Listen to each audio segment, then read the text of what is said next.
আবাহন যুগৰ সাহিত্যৰাজিৰ মাধ্যমেৰে সমস্যা, সাময়িক সমস্যা, সমাজ, অৰ্থনীতি আৰু ৰাজনীতিৰ কোনোবোৰ দিশ লেখকসকলে নিজৰ ৰচনাত প্ৰকাশ কৰিছিল। 1929 চনত লক্ষীপুৰৰ জমিদাৰ নগেন্দ্ৰ নাৰায়ণ চৌধুৰী আৰু তেওঁৰ বন্ধু দীননাথ শৰ্মাৰ যুটীয়া প্ৰচেষ্টাত আবাহনৰ জন্ম হয় আৰু সেই বছৰতে শৰ্মাৰ সম্পাদনাত কলিকতাৰ পৰা আবাহন আলোচনী প্ৰকাশ পায়। আবাহনৰ আবিৰ্ভাৱে এটা নতুন যুগৰ সূচনা কৰিলেও একেবাৰে নিকট অতীতৰ লগত সংযোগ পুৰা মাত্ৰাই বিদ্যমান আছিল।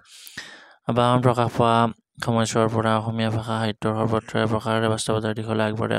আবাহনৰ শক্তিশালী এই পৃষ্ঠভূমি তিনিটা দিশত পোৱা যায়। প্ৰথম দিশটো গান্ধীৰ স্বাধীনতা আন্দোলনৰ যোগেদি ৰাজনৈতিক চেতনা, দ্বিতীয়তে সমকালীন অসমৰ ক্ৰমবৰ্ধমান শিক্ষা ব্যৱস্থা, তৃতীয়তে পশ্চিমৰ বিভিন্ন সামাজিক তথা সাহিত্যৰ মতদৰ্শ। আধুনিক অসমীয়া সাহিত্যৰ স্বৰ্গ যুগ বুলি অভিহিত এই আবাহন যুগটোৱে অসমীয়া ভাষা সাহিত্য সংস্কৃতিৰ জগতখনক ৰোমান্টিক ভাৱধাৰা সূক্ষ্মতৰ পৰিসীমিত ৰূপত প্ৰতিষ্ঠান কৰি আধুনিক অসমীয়া সাহিত্যক দ্বিতীয় মহাবিশ্বৰ যুদ্ধৰ সময়লৈকে ইয়াৰ গতিপথ আগুৱাই দিলে। আবাহন যুগৰ সাহিত্যৰাজিৰ মাধ্যমেদি সমসাময়িক সমাজ, অৰ্থনীতি আৰু ৰাজনীতিৰ ভালেমান দিশ লেখকসকলে নিজৰ ৰচনাত প্ৰকাশ কৰিছিল। উদাহৰণস্বৰূপে আবাহন যুগৰ চুটিগল্প কাব্য সমকালৰ মধ্যবিত্ত সমাজ আৰু নগৰকেন্দ্ৰিক জীৱন প্ৰতিস্থাপনৰ প্ৰভূত বাস্তৱিক ৰূপত প্ৰকাশিত হৈছে। এই সময়ছোৱাত অসমীয়া সাহিত্যৰ ৰজনীকান্ত বৰদলৈ, নগেন্দ্ৰ নাৰায়ণ চৌধুৰী, লক্ষীধৰ শৰ্মা, ৰামদাস, ত্ৰৈলোক্যনাথ গোস্বামী সমকালীন মধ্যবিত্ত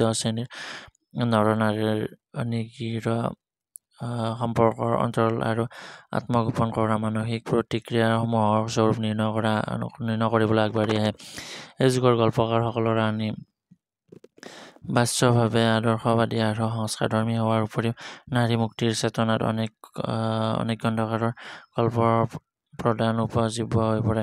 এই আলোচনীৰ প্ৰথম বছৰতে ৰজনীকান্ত বৰদলৈৰ বিখ্যাত গল্প গাঁথন প্ৰকাশ পায়, য'ত সাম্প্ৰতিককালৰ ঘৃণিত যৌতুক প্ৰথাৰ বিভীষিকাৰ ছবি প্ৰতিফলিত হয়। সমাজ সচেতন দায়বদ্ধ লেখকসকলে নগেন্দ্ৰ নাৰায়ণ চৌধুৰীৰ পৰিচয় দাঙি ধৰি তেওঁৰ ধন ভঁৰাল গল্পৰ জৰিয়তে উপন্যাস আধুনিক শিল্প মনৰ সৃষ্ট এই যুগৰ উপন্যাসত সংস্কাৰধৰ্মী মনোভাৱ বা ব্যংগাত্মক দৃষ্টিৰে সমাজৰ প্ৰতি দৃষ্টিপাত নকৰি দৰিদ্ৰ সমাজৰ নৰনাৰীৰ বৈশিষ্ট্যপূৰ্ণ অভিব্যক্ত আচৰণ নীতি, সুবিচাৰ নীতি, জীৱনধাৰা আৰু অনেক সমস্যা বিশ্লেষণ কৰি সমাজ সংস্কৰণৰ ভূমিকা লৈছিল। দীননাথ শৰ্মা, ৰজনীকান্ত বৰদলৈ, দেৱচন্দ্ৰ তালুকদাৰ, দণ্ডিনাথ কলিতা, চন্দ্ৰপ্ৰভা শইকীয়ানী আদি উপন্যাসকসকলে কমলাকান্ত ভট্টাচাৰ্যৰ সাহিত্যত ৰোমান্টিক চেতনা প্ৰকাশ পাইছিল যদিও মূল ভাৱধাৰা বা চেতনা আছিল জাতীয়বাদ। ভাৰতীয় সন্তানৰ প্ৰাণত জাতীয় চেতনা গঢ়াই তুলিব পৰা প্ৰকৃত উদ্দেশ্য। ঠিক এইদৰে নলিনীবালা দেৱীৰ কবিতাত জাতিগত বৰ্ণ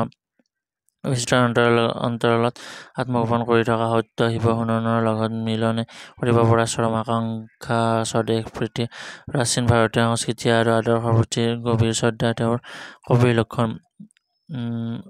নৃপেন্দ্ৰনাৰায়ণ চৌধুৰীয়ে সমকালীন সময়ৰ গোৱালপাৰা জিলাৰ জমিদাৰী সমাজ ব্যৱস্থা, এই সময়ছোৱাৰ জনজাতীয় সহজ সৰল জীৱন, সমাজ সেৱনৰ গলিত ৰূপ, অন্ধবিশ্বাস, কুসংস্কাৰ, শোষণ, উৎপীড়ন আদি সামাজিক সমস্যাসমূহৰ ওপৰত সাহিত্যৰ মাজেৰে পোহৰ পেলাইছিল। তেওঁৰ দ্বাৰা ৰচিত প্ৰহৰী, নৈ, লাভ আদি গল্পৰ বিভিন্ন জনগোষ্ঠীৰ সমস্যাবোৰ, ৰীতি নীতি, আচাৰ ব্যৱহাৰ আদি প্ৰতিফলিত কৰিছিল। এইদৰে বগীতৰা গল্পত ধৰ্মীয় নীতি, মত বিশ্বাস, নৈতিকতা, পৰিৱৰ্তন, পুনৰ্জন্ম, দক্ষিণা গল্পৰ মাজেৰে দৰিদ্ৰগ্ৰস্ত লোকৰ সামাজিক চিত্ৰ বাস্তৱায়িত কৰিছিল। এনেদৰে আবাহন যুগৰ সাহিত্যিকসকলৰ ৰচনাত প্ৰকাশ আন সামাজিক, ৰাজনৈতিক, অৰ্থনৈতিক দিশসমূহ এনেধৰণৰ। এই যুগৰ ৰচনাসমূহত বিভিন্ন জাতীয় মুক্তিৰ বাবে জনগণক উদ্বুদ্ধ কৰিবলৈ সামাজিক তথা জাতিৰ বাস্তৱ সমস্যাবোৰ আঙুলিয়াই দিয়া হৈছিল। ব্যক্তি স্বাৰ্থৰ পৰিৱৰ্তে দেশ বা জাতিৰ স্বাৰ্থক প্ৰাধান্য দি উদাৰ নৈতিক মানৱতাৰ